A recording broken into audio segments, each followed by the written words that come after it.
Okay, your first assignment is going to be to create a in-order simulator for a very simple processor, a processor design that I'm going to give you called the Little Computer Processor.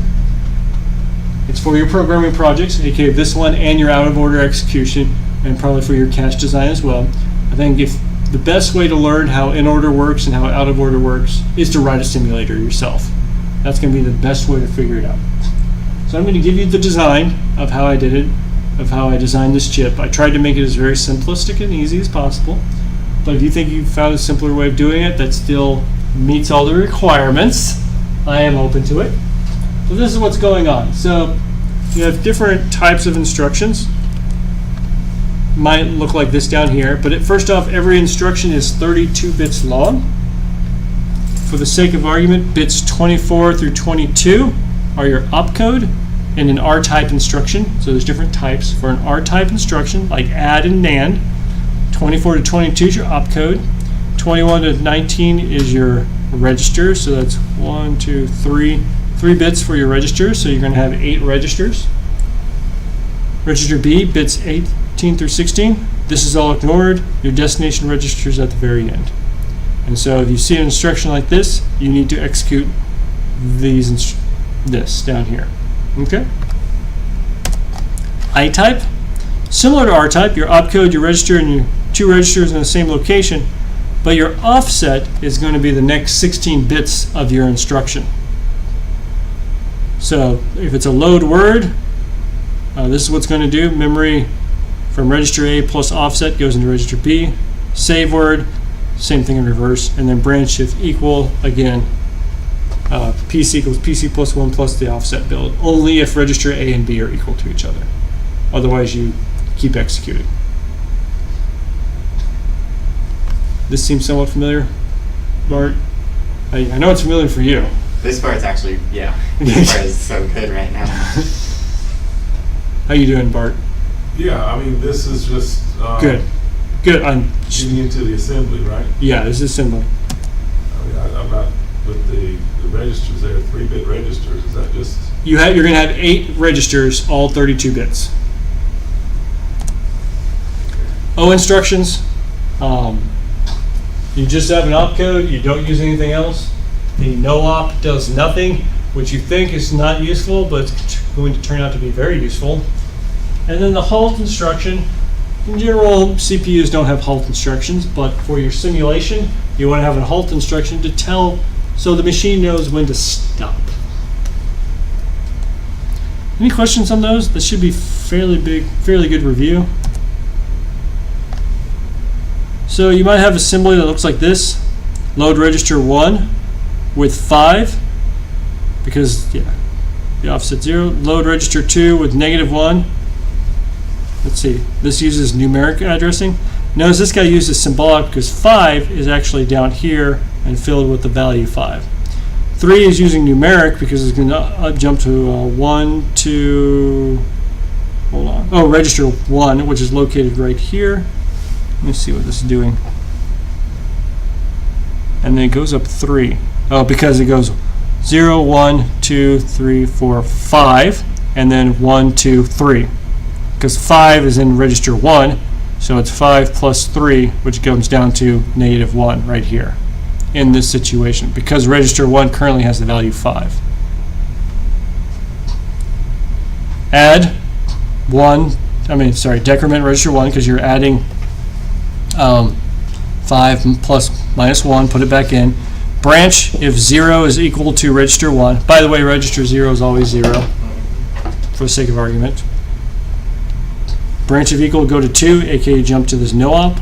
Otherwise, if 0 is equal to 0, aka always jump back up to start.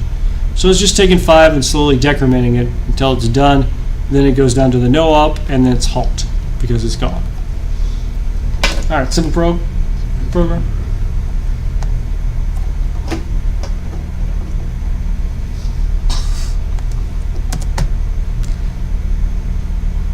So this might be what your hex code looks like, and the input to the simulator would look like this when I give it to you. Okay. Let's go look at it real fast.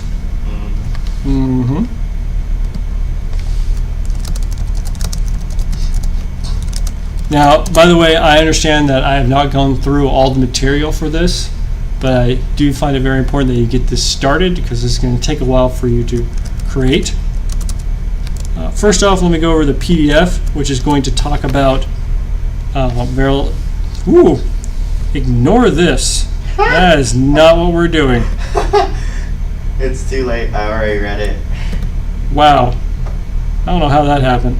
All right, get rid of that and this. We're going to fix... ignore that. The first part of this is just how do you hook up with GitHub. Note self, fix lab 1. But you do need to hook up with GitHub, and you may need to get SCM, or you could use Git extensions if you prefer it. Make sure you fork the repository. Some of you are a little new to this, so I will jump back to the course repository, and I'm going to go in, let's see, go into settings, collaborators. Have I added myself? I have not. So I'm going to add my alter ego.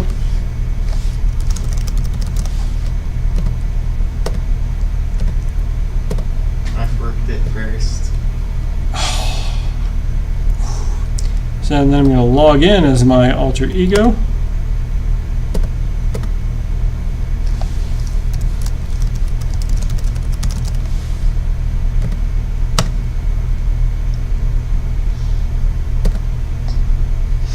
So let's see. Yeah, so now I'm in the course repository. You do not have write permissions here. You submit your assignments through GitHub, so you can't write to this repository. Instead, you must click this great fork button. Ask where do you want to fork it? Obviously to me. You click it, and then notice that it went from CSU-CS up to my username, paulvowes-csci. Then you clone it. That's the one you want to clone. Let's see if we can get a new terminal going on here. Here we go. So I can do git clone that guy, and if I go into it, there's git extensions if you want to have a GUI instead of a command line. And now we actually have the code here. So I can go inside of 01 in order simulator and look at the different files. And now I have access to add, commit, and push as well. So please get git installed and up and running. Explanations are inside of p1.txt. We'll go ahead and look at that. It's quite the text file. It is a long one. All right. And I didn't update this either. Man, I'm doing great today. Now what have to do a What did I write it down? I wrote it down. 5th. Sadly, I'm telling you the truth. You are actually sadly telling me. How do you spell February? Did I get that R right? in front of the B, I think. You mean over here? February? February, I think so. Yeah. All right, good.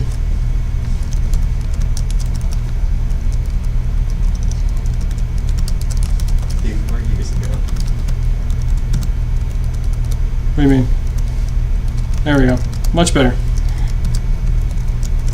Okay. All right, purpose. It's intended to help you understand how a pipeline implementation works. You're going to write a cycle-accurate simulator for a pipeline implementation of the little computer, complete with data forwarding and branch prediction. We haven't gotten to that yet, but we will. Now, if you had my undergrad, you didn't have to do data forwarding or branch prediction. Now you will. But luckily, if you have my undergrad, you had to do it in Verilog. Now you will use either C or C++. I may allow other languages. If you have one that you're far more comfortable with, please tell me, and I might allow it. Just don't ask me to do it in Haskell. I'm just going to look at you funny. So we have a simple instruction set. Solutions will include the source code for the simulator, any test programs to use to verify it, and a write-up of about 2 pages describing how the test program verifies the correct execution of any legal program to the simulator. So you must write a page that explains to me, Matt, why your test cases are sufficient evidence to tell that I could go ahead and fab your code, if it was actually working. and make money off of this, and the whole meltdown and bug wouldn't occur. Got it? Okay. Failure to provide a write-up or failure to provide a complete set test suite will result in a lower grade even if the simulator correctly executes all of my test programs. So I need to see your test cases and your write-up.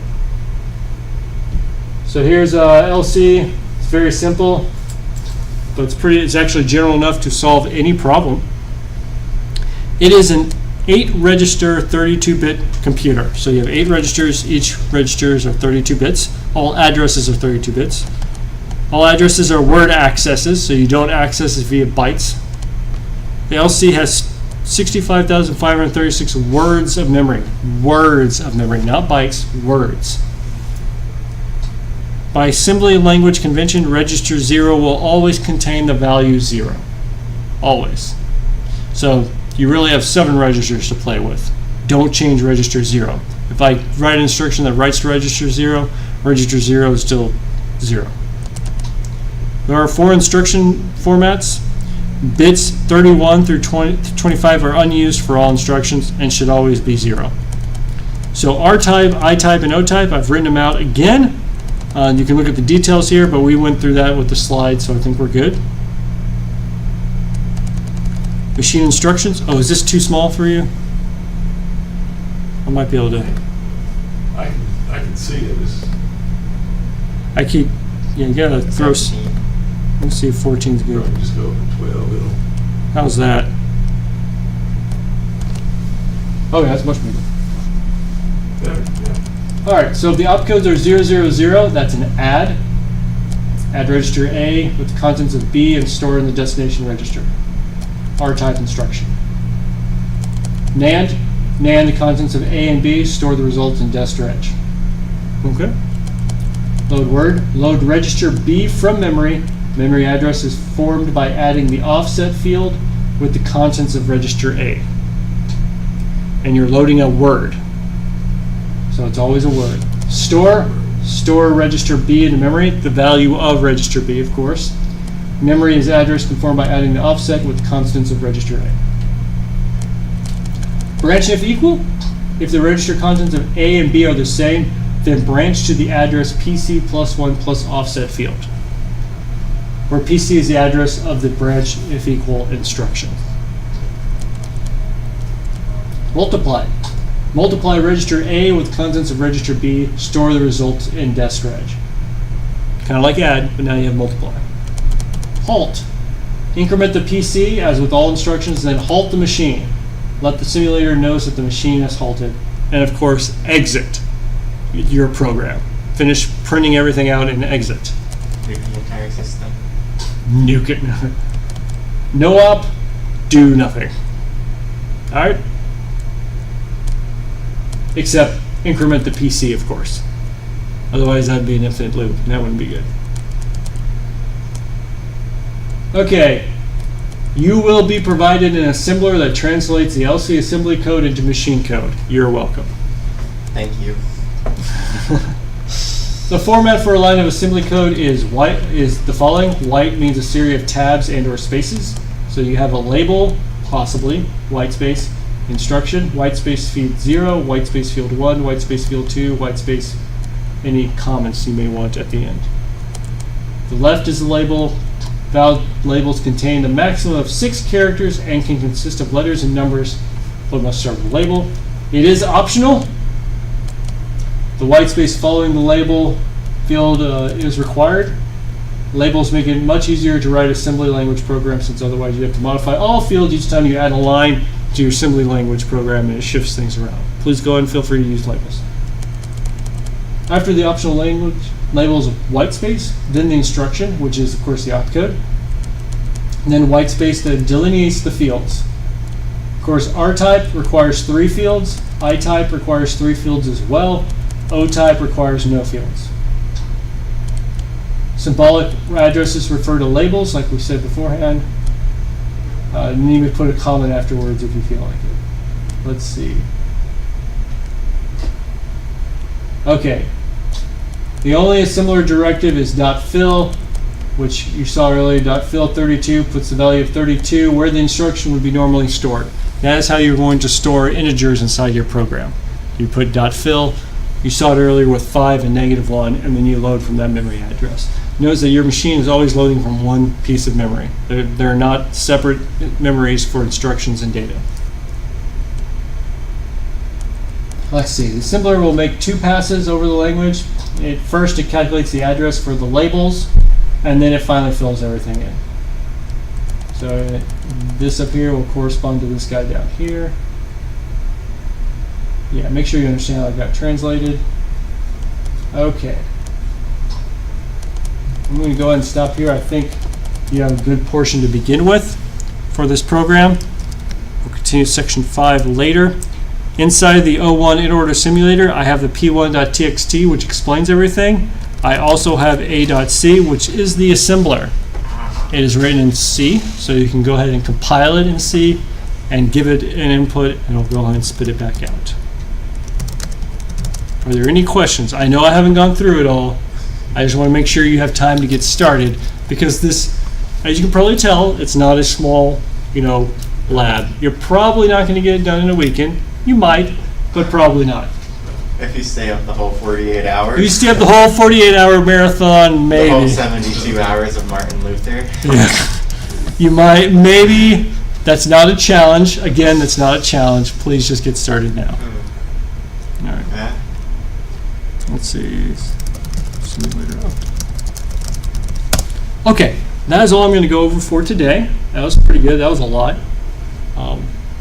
Any other questions, comments, screams? Well, Yeah. don't know enough to ask. Yeah. Yeah, I just want you to get started on it. I guess my biggest question is when we're looking at the simulator, you've got yours written in C. Now you're running it on what, a Linux? It's written in C. It's written ANSI C, so any ANSI C compiler will compile it, and then you can run it on Mac, Windows, Linux, BSD, my Solaris. normal environment, Visual Studio, Okay. and I usually use C#. Okay. That's So just because Visual I'm- for I'm Windows, Microsoft. you'll probably want to download something called Code Blocks. Code Blocks. But I mean, I don't have to use that. No. It's going to be easier to go in and use another environment. So Code Blocks is a free open source cross-platform. Yeah, C, C++. Oh, and Fortran now. Wow, IDE. So if you're used to IDEs, this is definitely a free one.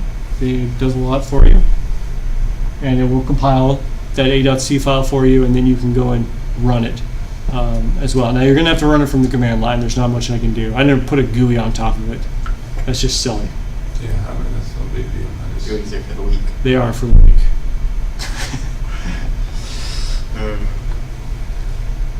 But if you want to do it in C#, let's see. Let me see how to ask this. You can do it for C#. Make sure Mono will compile it. What the IDE do you normally use? I do not use an IDE. I just use the command line for everything. How about you, Matt? I'm on the Xcode. Xcode. Mac only. Yeah, when I was at Google, we had, I'm not joking, everything was compiled via makefiles. So, if you want to use C#, you must, what version of Mono do I have?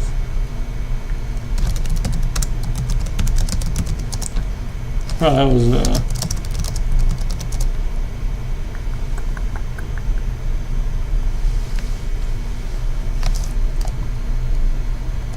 I will have to go look it up, which version of Mono or C# I will support. It's probably not one of the latest ones. I'm going to guess it's at least version 4, but I will have to double check. Just make sure that Mono can compile it. Don't make me have to install Visual Studio. I will be quite sad. Also, it's a simulator. You shouldn't. It's not like you should have 50,000 objects here, right? It should be fairly straightforward what's going on. But yeah, send me an email asking which version of .NET I will support, and then I'll be able to tell you from there. So I need to code block and check on version of Mono. Yeah, version of in Visual Studio. Can you select which version of .NET you compile towards? Yes. Okay, great, good. Yeah, so try and make. I'll tell you which one I can compile up to, run, I should say. So try and keep it simple. I mean, you're not doing anything. You're not using any really fancy libraries here, I hope, to implement this. This is. Okay, there's instructions that explain a lot of stuff. Okay, cool. Oh, you mean afterwards? Yeah. Yeah. By the way, the reason You might want to explain that because... Yeah, guys, the reason I stopped is Yeah. I was on. Where was I? you were at 6. Yeah, I was at 5, which is 22% of the document. So there's nearly 80% of the document that's left. That actually tells you how to do stuff. It tells you a lot about how to. Well, Yeah, there's a lot more to it. The reason I stopped now is we're consumed a lot of time, and I think you have enough to at least get started to set up your environment, which if you can, everyone get your environment set up and be able to compile that assembly file and run it. Then on Wednesday we can kick off and finish out what else needs to happen during the simulator. If you want to go ahead and skip ahead and read this document, please feel free. There's a lot to it. I was like, I don't know what we're doing though. I was like, I get we're making a simulator, but what are we doing? Oh, yeah. Simulator? Yeah. Oh, that's good. Okay, good question. Yeah, I know I didn't finish the lab. I'm just trying to kick it off. Because we're going to miss MLK Day. Monday, I mean. I'll have it done by Tuesday. Do I get bonus points? Yeah, you can do more lab work for me, lab assistant. Ooh. All right. Anything else, Bart? I know. You just got to get started. yeah, let me, I'll just get into it. And that's really what's going to happen. Same thing, everyone online. Just start getting into it, and you'll have questions. I'm sure you'll hear from me again real soon. No, that'll be fine. That'll be great. All right, guys. That is all for today. Let me go and stop this.